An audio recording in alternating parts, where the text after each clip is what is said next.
महाराज जी, इसमें एक और प्रश्न था। जैसे आपने बोला था कि जो प्रसाद वगैरह जैसे परिक्रमा मार्ग आदि पे बट रहा है वो नहीं पाना चाहिए। ये तो एक बात हो गई महाराज जी, समझ आती है। तो जैसे मंदिर आदि में कभी प्रसाद आदि मिले, उसी समय बोला हाँ था। उस समय बोले महाराज जी। हाँ, और यहाँ गुरु स्थान पे अगर हाँ, गुरुदेव आदेश कर दें हाँ। तो गुरु स्थान पे भी पा लेना चाहिए या? गुरु स्थान तो हमारा घर है, हम वहाँ थोड़ी सोचेंगे कि कोई दान पुण्य का है। मान लो जैसे राधा खेल कुंज में शरबत पिलाया जा रहा है या भोजन पवाया जा रहा है, तो दान पुण्य थोड़ी है।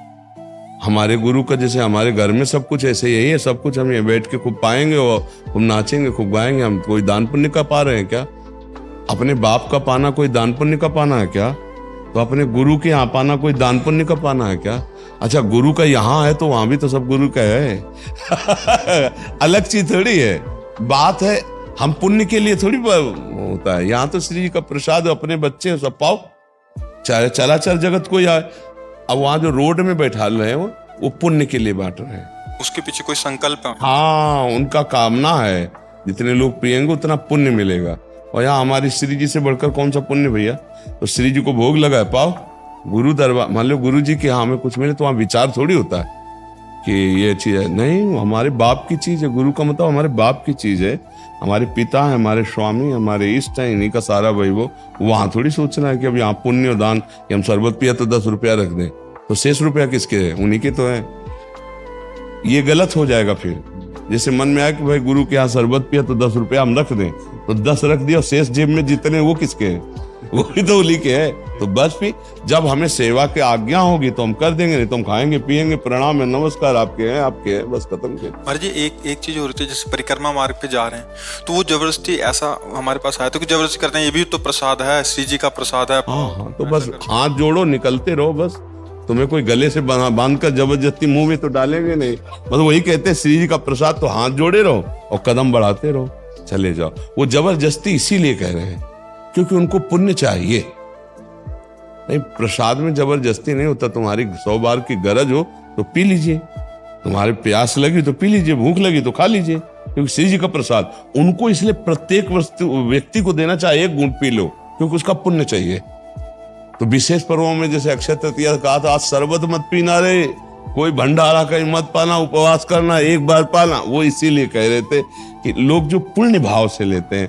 अब आप आए हो आनंद लेने के लिए वृंदावन, तो आप अपने पुण्य बचाओ, पुण्य नष्ट काहे को करो दूसरे का लेके। अब जैसे गुरु घर दरबार है, इष्ट दरबार भी दूसरे का थोड़ी है।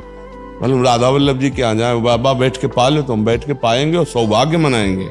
अब हम गुरु जी के यहाँ से रोज आता है प्रसाद गुरु जी, तो वहां थोड़ी सोचना है कि अब हम कुछ दें, क्योंकि गुरु जी हमारे पास है जो कुछ उन्हीं का है, सब कुछ क्या देना है हमको? तो जो मिल रहा है हम उन्हीं का तो खा रहे हैं, घर में उन्हीं का है, प्रगट में भी नहीं खाए। तो गुरु दरबार में तो ऐसा नहीं सोचना चाहिए। महाराज जी, इसमें जैसे कई बार ऐसा होता है कि सत्संग में सुना कि ये वस्तु नहीं खानी पानी चाहिए, जैसे चाय के लिए भी एक बार आपने वर्जित किया था, तो आपका आदेश समझ के उसको छोड़ दिया। तो अब यहाँ आए तो यहाँ चाय का प्रसाद मिल रहा है। हाँ, पा लेना चाहिए, उसमें नहीं छोड़। हम व्यसन नहीं करते हैं उसको शरीर उसमें, लेकिन अगर कह दे कि ऐसे, और अगर हम मान लो गए हो वहाँ भंडारा हो रहा है, सब चीज बना है, पवाए, हमको डट के पाएंगे कि गुरु प्रसाद है गुरु दरबार में। और किसके लिए जीवन है? उन्हीं के लिए जीवन है। तो बस उसको थोड़ा सोचना है।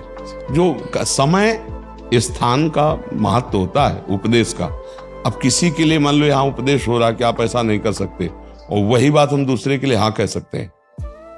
एक को कह रहे नहीं, ठीक वही बात समय स्थान के अनुसार दूसरे को मुझे हाँ बोलना पड़ेगा, और वो भी धर्म होगा और वो भी धर्म होगा। अब एक इसीलिए अपने जब कोई उपदेश हो और अपने सिद्धांत से विपरीत जाते हो उपदेश, तो गुरुजनों से पूछ लेना चाहिए कि ये उपदेश सार्वजनिक है या मेरे लिए भी लागू है। क्योंकि कुछ उपदेश होते हैं सार्वजनिक और कुछ होते हैं पर्सनल। तो पर्सनल उपदेशों में सार्वजनिक नहीं आएगा और सार्वजनिक में पर्सनल नहीं आएगा, बात समझना। तो अब महापुरुषन ने तो सब रस गायो, ध्रुवदास जी, देखनो ये है कि उनको हियो कहाँ ठहरानो। अच्छा, जैसे बैंगन है, निषेध है, और श्री जी को भोग लगता है, राधा वल्लभ जी में बैंगन का भरता का बहुत जोर का भोग लगता है, श्री जी को बहुत पसंद है। तो जिंदगी में संन्यास मार्ग में कभी ऐसे और उसको हम पहले लेते कि श्री जी का प्रसाद, हमारी श्री जी जो पाले तो हमारे लिए कोई उसमें थोड़ी रहता है। हाँ, ऐसे देखा जाता है। और उसमें लिखा है कि 15 दिन तक अगर उसका बीज रहे बैंगन का और शरीर छूट जाए तो नरक जाता है। ऐसा वर्णन आता है। तो सारे सिद्धांत एक तरफ। अब जैसे वर्णन है कि अमुक व्रत को अगर अन्न पाया जाए तो मानो कीड़े पाए जाएं, और यहाँ पूरा भोग लगता है श्री जी का। जगन्नाथ जी में पूरा महाप्रसाद को भोग लगता है, 12 महीना लगता है। तो अब जब हमारी श्री जी का भोग लगा तो एक प्रसाद पाने से करोड़ एकादशी का जो फल है वो बराबर नहीं हो सकता। कोटि कोटि एकादशी महाप्रसाद को अंश तिनको या प्रतीत है जिनके गुरु हरिवंश। समझ रहे ला? तो हमको अपनी बात को देखना है। अब जब सिद्धांत हम एकादशी का वर्णन करेंगे तब ये करेंगे, एक भी अन्न का दाना अगर एकादशी के दिन जिह्वा में गया तो कीड़े के समान पातक माना जाए।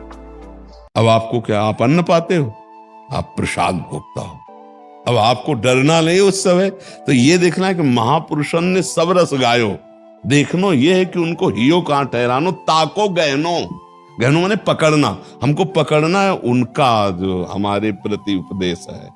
एक होता सार्वजनिक सत्संग और एक होता उपदेश आज्ञा। तो सार्वजनिक सत्संग में सब नहीं पकड़ा जाता, वो सबके लिए हो रहा है। मेरे लिए क्या है उसमें वो बात पकड़नी है। और नहीं तो शांति से भगवत चरित्र है, अपना सुन लिया, उठे चले गए। हमारी रहनी पे फर्क नहीं पड़ेगा। रहनी पे जब कोई प्रश्न आवे तो फिर सुलझ लेना चाहिए गुरुजनों से मिलके, नहीं तो उपासना में फर्क पड़ सकता है।